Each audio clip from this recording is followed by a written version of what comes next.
Today I'll be making an Easter version of one of my favourite recipes, macaroons. We'll start by making the filling, which is a classic dark chocolate ganache. So first of all you need to chop your 400 grams of chocolate before adding it to a mixing bowl. Add your 400 grams of double cream to a pan and bring it just to the boil.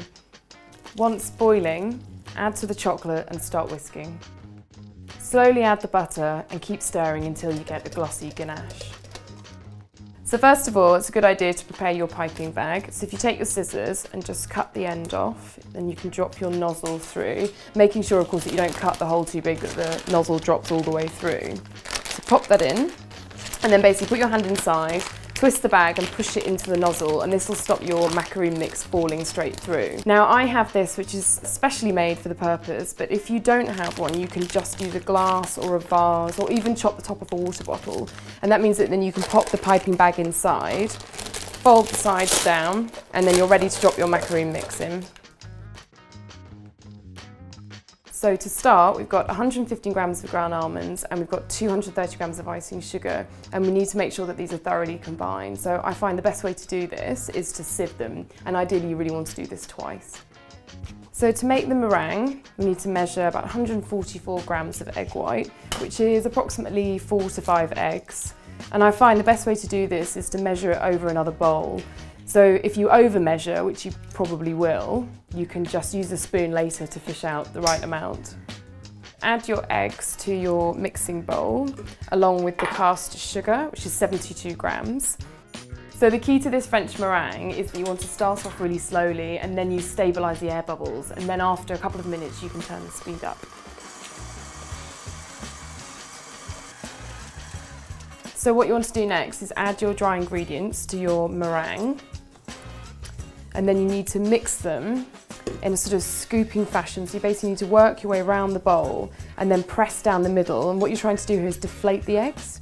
And you keep going with this until you get to a sort of runny-like batter, which will probably take about maybe 30 to 40 scoops. So with your mix ready to go, you can start piping. And with two hands steady, you want to start in the centre and sort of draw a spiral, thinking the whole time that you're obviously making an egg shape. And then move on to the next and keep repeating this until you've filled your tray. Okay, I'm done. Okay, so once you finish piping, you can remove the template from underneath. Just pull that out carefully to the side.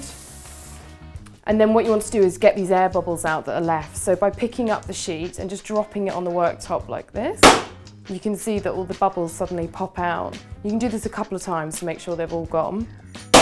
And then now you just need to leave them for at least half an hour, and you want to wait until ideally the surface of the macaroon has dried up, so when you touch it, it won't be sticky on your finger. So while the macaroons are drying, you can preheat the oven, and you want to heat that to about 150 degrees. It doesn't want to be too hot because you don't want to colour the macaroons, you just want to cook them quite slowly. So pop your macaroons into your preheated oven for about 15 to 18 minutes. Half fill a prepared piping bag with the ganache.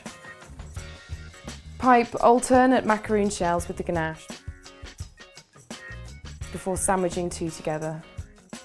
Mix together the cocoa powder with a small amount of water until you have a runny cocoa mixture. Tap the paintbrush on your finger to create a speckled effect on your macaroons. So these are my finished Easter egg macaroons. They're great just to have with a cup of tea with friends, and perfect to give as a gift too.